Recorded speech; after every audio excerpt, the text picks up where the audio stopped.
Le 16 novembre 2023, Netflix dévoilera la nouvelle saison de The Crown. Le programme mettra alors en scène la mort de Lady Diana. Un moment très attendu, et redouté, par les aficionados. Une saison qui risque d'être très commentée. Le 16 novembre 2023, Netflix diffusera la première partie de la 6e saison de sa série The Crown, qui se déroulera en 1997. Les abonnés de Netflix pourront alors découvrir une première salve de 4 épisodes. Afin de faire attendre les fans, 5 clichés avaient été partagés par la plateforme de streaming. On pouvait alors découvrir quelques indices. Notamment du fait que cette saison sera marquée par la mise en scène de la mort de Lady Diana et de Dodi Al-Fayed. Netflix, conscient de la médiatisation qui sera faite autour de cette scène, avait indiqué que les images avaient été tournées dans le respect de l'histoire, et sans rajout de sensationnalisme.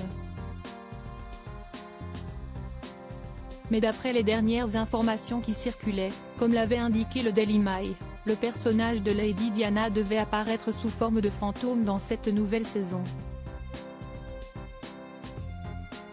Cependant, au cours d'une interview accordée à nos confrères de Variety, le créateur de la série, Peter Morgan, a fait d'autres précisions au sujet de cette scène qu'il redoutait en pensant d'ores et déjà aux remarques.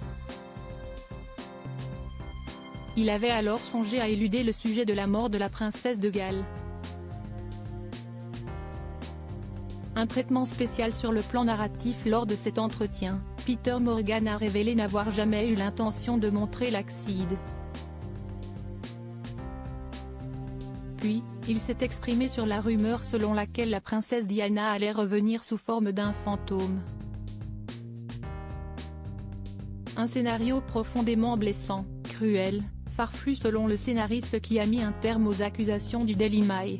L'apparition posthume de la princesse n'a rien de surnaturel. Je n'ai jamais imaginé qu'il s'agissait du fantôme de Diana au sens traditionnel du terme, a-t-il expliqué, estimant que la princesse Diana était tout ce qu'il y avait de plus réel dans l'esprit de ceux qu'elle a laissés derrière elle. Et de poursuivre, Diana était unique, et je suppose que c'est ce qui m'a poussé à trouver une façon unique de la représenter. Elle méritait un traitement spécial sur le plan narratif. Un traitement à découvrir très prochainement.